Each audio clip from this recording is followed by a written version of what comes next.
Welcome to the Legacy Leavers series on Success Secrets Exposed. Tune in live every Tuesday at 7 p.m. Eastern Time or Wednesday mornings in Australia on W4CY Radio and Talk4 TV. The series showcases experts, changemakers, and disruptors leaving a lasting legacy with those sharing their wisdom with the world.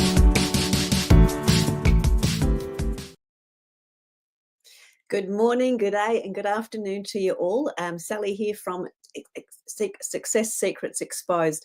I'm super excited to be sharing with you today. We've got a lovely guest that's going to be talking to us about intuitive leadership. And our guest today is Laetitia Andrac, who's the founder of Essential Shift Consulting. Now, she empowers impact-driven entrepreneurs and leaders to seamlessly blend intuition and strategy to create sustainable businesses that serve people, profit, and the planet. Her focus is on helping individuals unlock intuition as a competitive advantage, making space for it and embracing its cyclic processes. Beyond her consulting work, Laetitia is developing an Understanding Zoe, which is a tech solution designed to simplify service coordination for neurodivergent children and their families.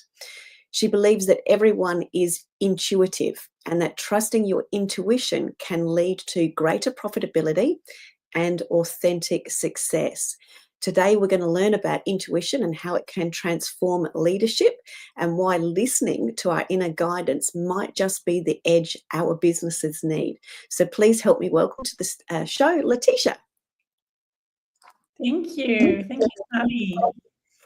Thank you. Lovely to have you. And I know we were just having a chat about the craziness of the weather going up from one extreme of heat to the other. So nice to have another Australian on the show with us today that understands the dramatic changes we've been having.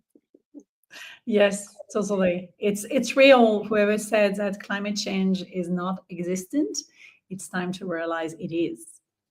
Definitely, with all of those changes, and it was lovely to connect with you, and it was such a nice surprise to have the connections through Andrew Woodward, who also has been on the show and has been instrumental in helping my son and I with our investments. So, you know, lovely to connect those dots between people and how people come together as a collective of, you know, a collective network, which I think is something quite extraordinary as well. So thank you for joining us today. I always love to kick it off with how did you discover and what brought you to where you are now? So what's the backstory, as we always like to start with? I love having the opportunity to give the backstory, and I always feel that it's a 40 years backstory. So the more I grow up, the more the story expands. But Yes. If I go back to my early childhood, I grew up in a very small town in the south of France, in the French Riviera, hence my accent.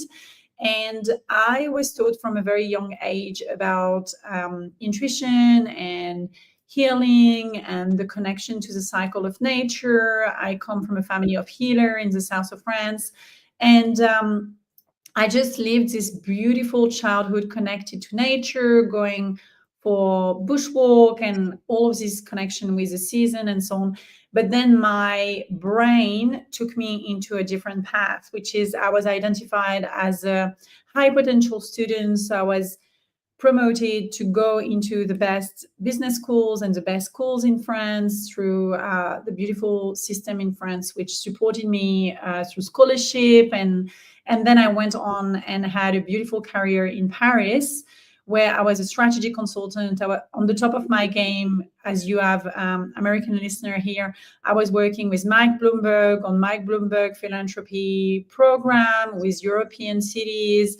I was really thriving in leading big teams and big projects that were impact driven, but I was not really looking after myself and after the cycle of the season and resting and nurturing my soul. So I basically burnt out after 7 years working in strategy consulting. And at that time, I took some time off, which led me to feeling the intuitive pull to go to Australia. And so we packed everything, rented our apartment in Paris, and moved to Australia with 30 kilo in our luggage. I was 30 at the time with a contract in Australia. The plan was to stay here for 3 years. 10 years later, we're still here. And We have that tendency, yes. So Australia became home, and in Australia, my journey took me through different areas of creating businesses within corporate as an entrepreneur and outside of corporate as an entrepreneur. And I am now running two businesses at the same time, one consulting business and one AI tech business. And I'm just loving this path that I went through, which now feels a big connection to everything that I have built in my career. Because when I was in Telstra, when I moved to Australia, I was leading strategy, AI, and big data. So I feel like everything is now in a place where I was guided to be there, and I'm loving it. I'm really in a place. Yeah, that's awesome. And I love that you talked about your experience in France and the childhood of nature, and what for me sounded like pure flow, and then coming into the mind side of things, where we sort of tend to get a bit more, from my experience, feel a bit more rigid, and then we sort of come back to that flow. So thank you for sharing that with us. In the world that is, that from a strategy, the world loves, that logic, that data, and people do struggle to maintain that level of strategy. And I could say this from my own experience: when you're in that, get stuff done, and you're in that real strategy space, it does tend to, rock the boat as it relates to the intuition. So can you walk us through some of that element, and what is it that when we skew over that way, that is actually rocking the boat for us? Yeah, it's a very good question. And for me, it's really, they need to go hand in hand. I'm not someone who you just lead with your intuition, or you just lead with strategy and data. I'm really that bridge which invites everyone to honor those different parts of yourself. And there are moments in your career where you're going to rely more on your intuition, and moments where you're going to rely more on data, knowledge, expertise, and strategy. But what is really important is to always make space for both. And what I notice, a lot of leaders, a lot of entrepreneurs that I help, or that I've had the opportunity to meet or support or talk to, is there is this overemphasis towards data, towards strategy, towards action, rather than taking a pause, taking a moment to reflect. And there is no better time. It's so timely that we record this at this time of year, where everyone is rushing towards doing all of the things, in the doing, when actually there is power in those moments to be and reflect and sit down and pause and be like, what worked? What did I enjoy doing? And listening to the whisper of your intuition, making space for those moments where you just witness all the things that you've harvested along the year, and what are those things that you really want to seed again and plant again next year? What are the things that you actually don't want to do anymore, that you want to get rid of? And this is where what I have noticed is there is this hyper focus towards result and doing, rather than hyper focus towards making space for the intuition, making space for the reset, the reflection. And so I'm really building that in people, which is allowing this not to be a 50-50. You have moments where you rely more on your intuition. You have moments where you rely more on other things, but please always do make space for both.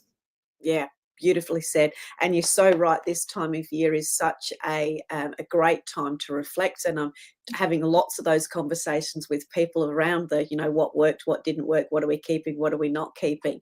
But to get the answers to that, we actually do need to have those pauses and listen. And not be busy in the other listening, but listen, that internal listening. So thank you. Yeah. And very often when people tune in and listen in, they actually know the answers. And, I have 16, 17 years now of consulting. And what we say about the work that I do is I ask you for your watch and I read the time on your own watch. But sometimes you can't see the time on your own watch. You need someone else to reflect, to help you to see that time, but you actually had the time already. So you had the answer within you. And I find a lot of people are trying to find the answer outside, comparing, looking at someone else's result, looking at someone else. But those people may be in a different path, may have a different mission, a different vision, different values. So as human, we love to compare because it's a sign of I belong.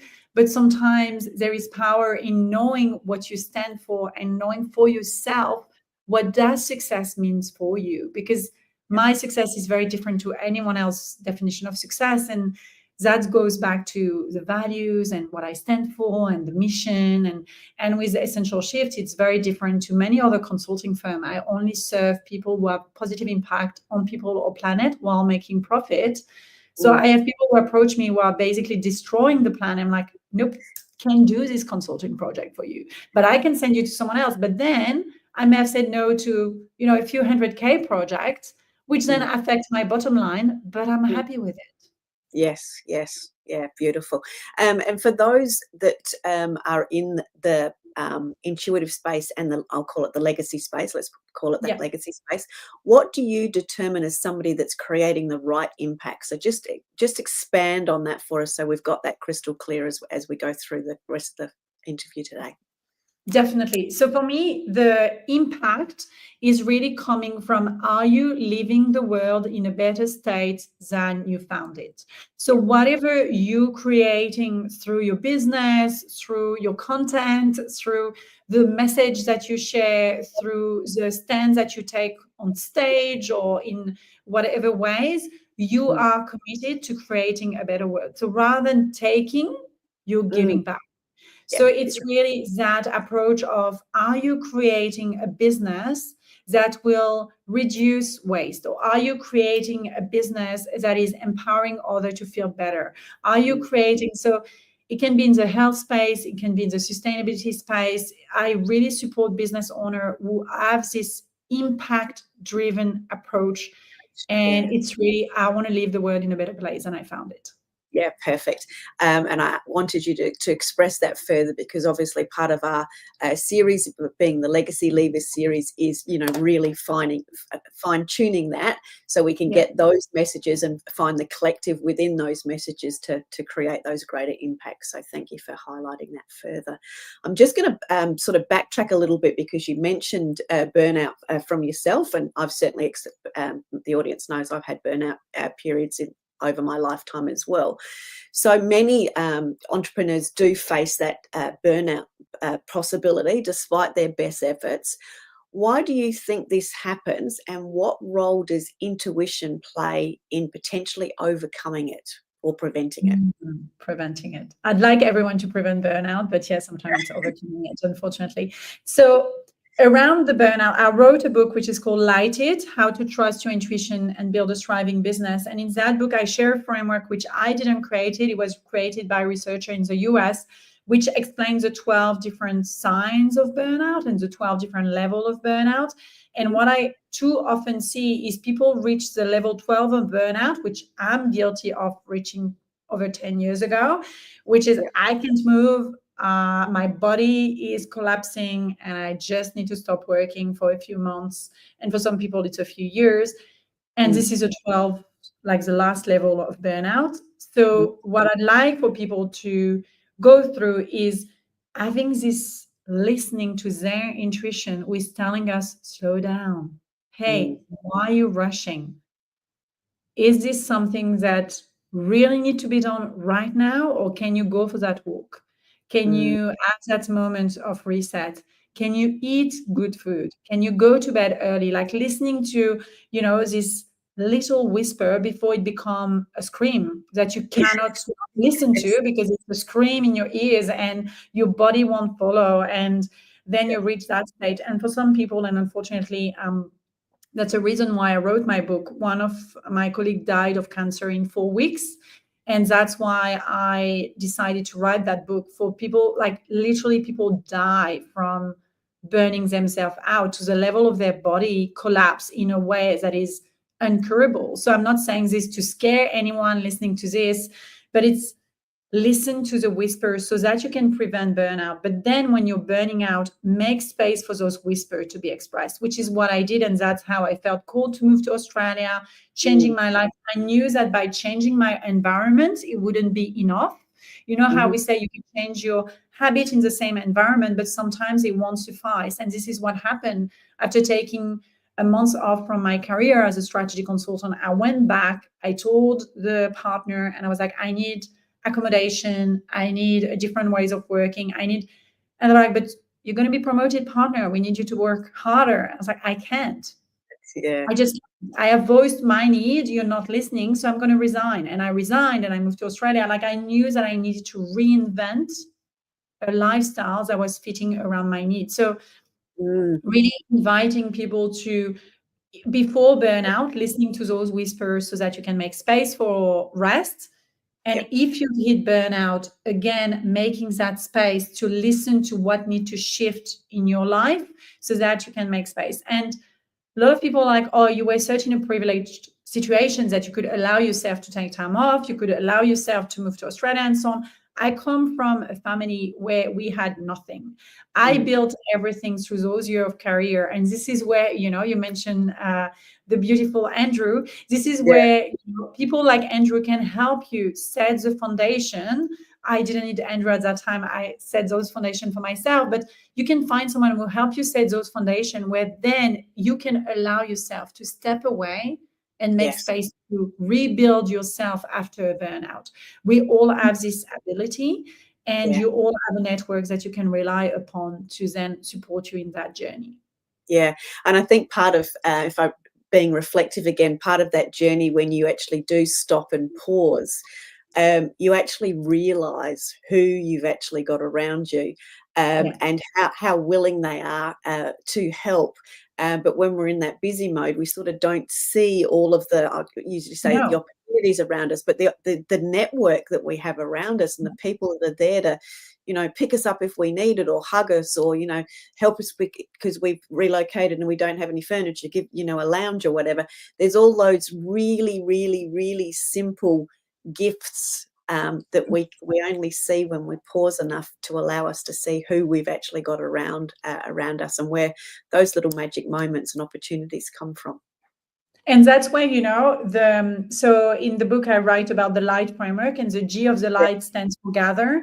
And I'd love for everyone, as we approach the end of the year, to maybe pause and reflect, who are the 10, 20 people who you want to say that you're grateful for this year, and you send them a letter. How often do we send letters? So I know I'm going to do that as I'm disconnected. Like, today is my last day of working. So I will sit down tomorrow and Friday, and I will write those letters, and I will send it out. Or if I don't have their, postal address, send them a very personalized email saying how grateful I am for whatever they helped me with this year.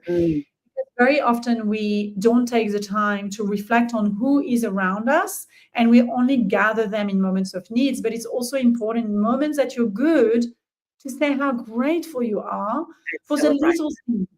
This mom from school who picked up Zoe and Lou a few times in the last 3 months as I was running like a crazy person, 3 different things at once. It's like those people picked up some of the work to help me as the impact that I'm set to have. So I'm getting emotional. My voice got off here. I was like, oh my God, I'm so grateful. Exactly. Thank you. I'm glad you actually touched on that, because when I was doing my research, I actually saw the light framework, and I actually have screenshotted it. So can I ask you to actually talk through the 5 steps of framework? Because for me, I found this personally very profound, and I think it's really relevant for that conversation that we're all asking ourselves of, what's coming in for the new year, which comes back to that what worked, what didn't work. So over to you to explain the light framework. Of course. So the light framework is an approach for any business owner or leader who are ready to listen to their intuition so that they can create the business or the way of leading that is truly intuitive. So the way, and I explain it in more detail in the book. So today I will go just high level, and then you can go and grab a copy of the book or listen to it on Audible or Spotify Premium, whatever you want. But it's the first step is the L of the light, which is lean in. So if you are leaning in and making space to listen to your intuition and to the visions that you have, the missions that you have in your life, in your business, the legacy that you want to leave, then it's about leaning in. And again, I'm not a financial advisor, so I wouldn't say that as a financial advisor, but here it's about putting all your eggs in the same basket. You are going after that thing for the next year, the next 3 years, the next 5 years, because you have this pool, like we did when we're like, okay, let's move to Australia. Or like we did when I was like, okay, I'm going to launch this business. Or like I did when I say yes to onboarding and serving these clients. Those moments where you lean in fully, there is no halfway there. You're either in or out. So leaning in is very important. If you listen to your intuition, you need to go all in. Otherwise, you're not getting the rewards or the risk and the lessons, and failure is a gift. And I've failed many times. So that's the first thing. Then the second step of the life framework is the I for illuminate. And this is where I weave together intuition and strategy, because what we do is we map backwards through the illumination map from your vision to today's step. What are the things that you're going to do today that are going to compound so that you achieve your vision within a year, within 2 years, 3 years, 5 years, whatever is the timeline that you've set in your lean in, then you're doing it. Whether it's publishing a book, whether it's starting a podcast, starting a show on the radio, being on TV, whatever is your dream, working backwards is very important. And this is a methodology that I learned in strategy consulting 16 years ago. Now there are books about it, and I do a chapter about it in that book. So it's called Illumination. Then we have the G, which we mentioned quickly, which is for gather. So it's gathering within you, your strengths, your expertise, your knowledge, what is backing you to take that leap forward, and gathering around you, gathering with, as I talk in the book, which is gathering with your village. Who are those people that can help you achieve this vision? The worst thing you can do when you have a dream is doing it alone.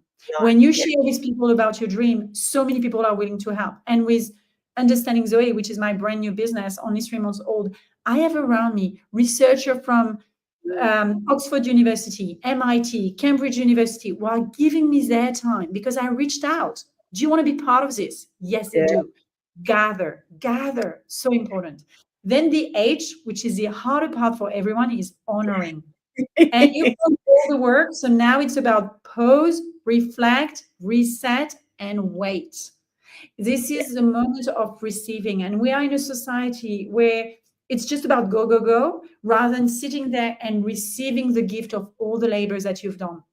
My grandparents were farmers, and there were seasons where they were just sitting in the couch waiting because there is nothing to do. And I remember my grandpa was like, this is not the time for harvest. This is not the time for seedling. It's the time for resting.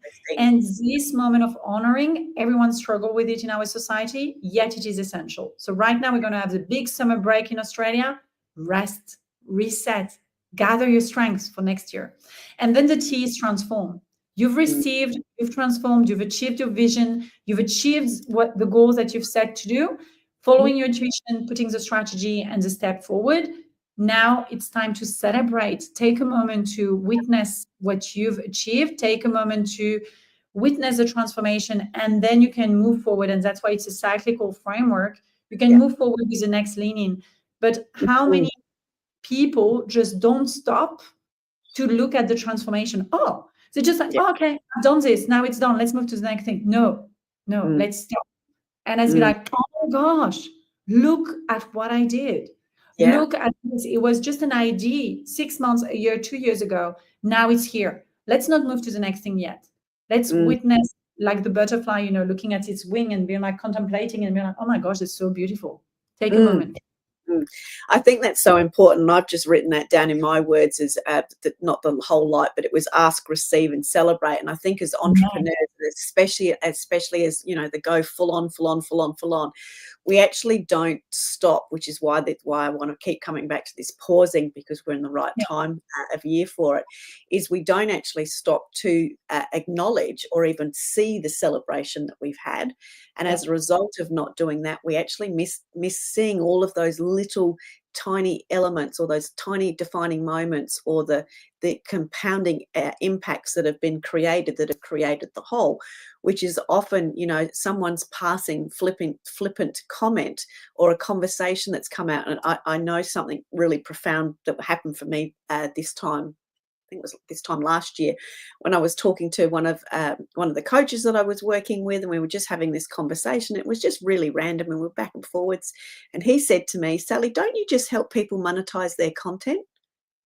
And the case of the blinding obvious, because I hadn't worked, I'd had all of these catchy, cute little titles, and it was like, hell yeah, that's exactly what we do. But because I was sitting inside my own jar, I couldn't read the label on the outside, but he just defined it straight away. That to me was a magic moment that came out of a conversation. But when I look at and reflect on that moment and then all of the others that occurred before that and then after that as a result of that, that's those things to celebrate or acknowledge and celebrate, but also have the gratitude over and be thankful for. So I think that only occurs when you create the gift for yourself of that pausability or that pausing moment. Yes. Yes, and there is a big thing that I wrote about during COVID, which was around rituals. And in my family, we had rituals, and it was so important to have those ritualistic practices to end something and start a new season. Gather during the harvest before we start the winter. All of those tradition of gatherings, those rituals, whether you celebrate Christmas today or you celebrate those kind of thing, like those rituals, make it meaningful. Don't just make it commercial, make it meaningful. Take a moment. Like we have this jar in the family that every Sunday, each of us, Zoe is 8, Louis is 6, Johan, my husband, and I, we fill it with every week one thing that we've achieved and one thing we're grateful for. And at the end of the year, before the 1st of January, we open it on the 31st of December. And we look through those 52 weeks and we look at all of the things, and it reminds us of the tiny things that we've done every week. And then we can set the new year intention from a place of, I am not starting from zero. I'm starting from that place where I have harvested all of these learnings, all of these memories, all of it, because we move too quickly. There is no rituals. We need more rituals. We need more practices like this. Very simple, and they don't have to be attached to any God, goddesses, beliefs. Like I'm open to any ways that you can bring it into your life. It can be secular rituals, but just bringing it into your life, again, the power of rituals. I think we're just in this world where it's bad to believe in something, so we just walk away from any rituals. But those rituals were bringing us together and having moments of contemplation, like we still have those moments where someone dies, we gather, and this is a beautiful way to remember that person, their legacy. So let's keep those moments, the menarche ritual that exists in ancient practices and that I'm bringing back now with my own family. It is when you have those rites of passage, we say in France, I don't know the English word for that, but like this moment where you're changing, you're becoming an adult, or you're getting married. Let's have those moments of celebration. Yes, and I love the what you've talked about with capturing all those little moments and then celebrating it as a family, as a ritual, because to me that's creating that inspired action for the next step, being action focused. But it's a great way to reflect and celebrate all of those things, and as you say, again, visually see. But being a visual based business, you visually see in the written notes that you've shared, which takes you back to those emotive moments when you actually popped it in the jar originally. And doesn't that just fill our cups up as human beings with all of those elements as well? So I'm just going to shift gears slightly, because we've talked about intuition for being a competitive advantage, and we've touched on that. And we've talked about rituals, and I absolutely love this conversation around the rituals piece, because we do forget to do the rituals.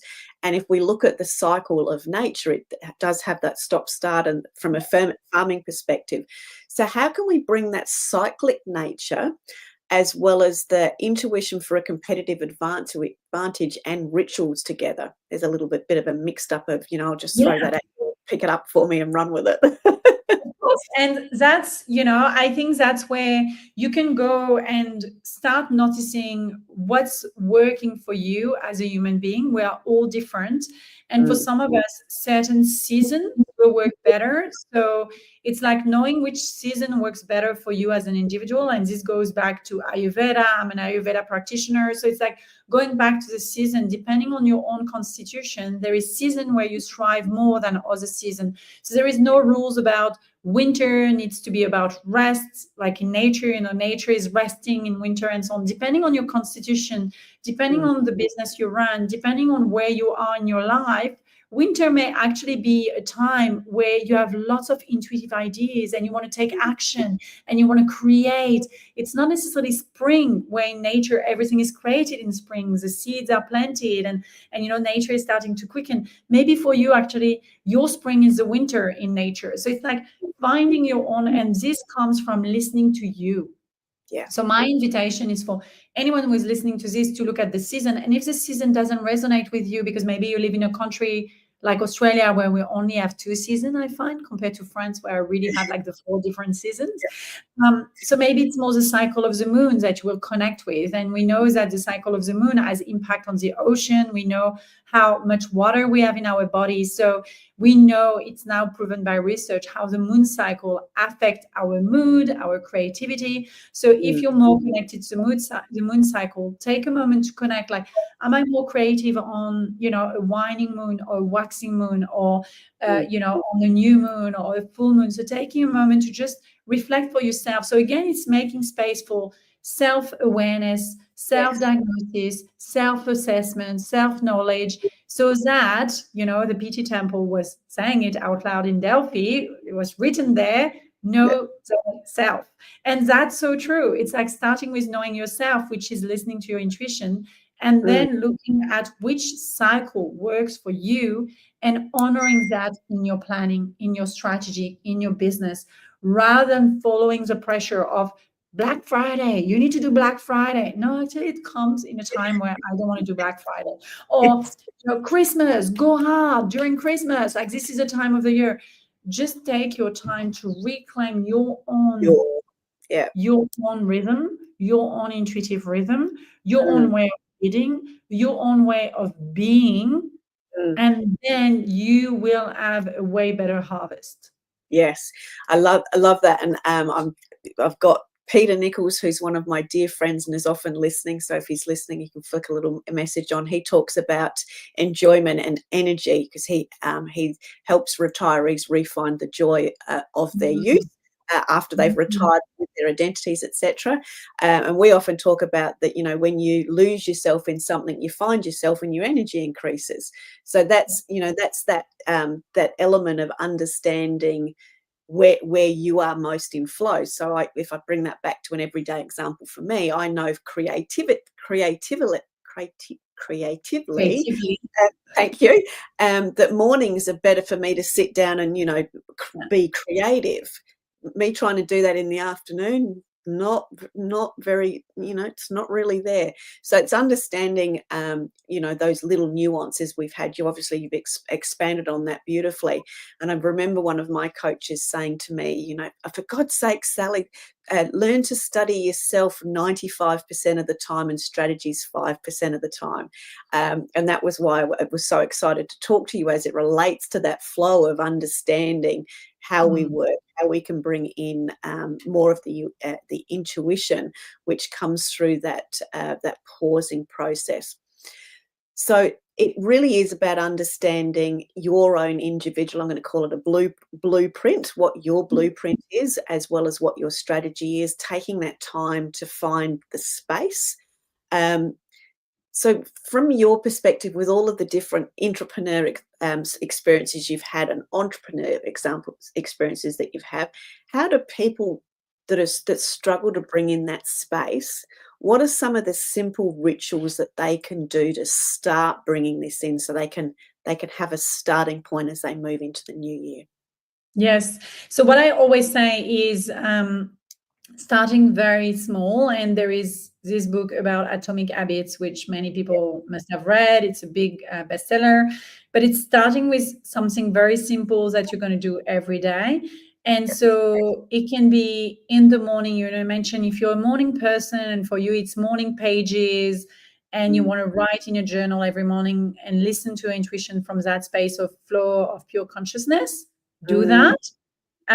Which is the Artist Way book. I love to quote the sources and acknowledge the IP of those who wrote beautiful content, which I think is very important because there are too many people who are trying to make, you know, take someone else's thing and then make it their own. So I'm using that, which is my own integrity. So so maybe it's morning pages and this flow of consciousness, this stream of thing, or maybe it's a silent walk with your dog in the morning, barefoot in nature, and then you have those moments of connection. Or maybe it's not realistic the morning because, like me, you have kids and you have lunch boxes and you have school drop off and all of this kind of stuff. Remember those. After drop off, I allow myself a time to sit in my garden and spend some time connecting with what do I want to do this day?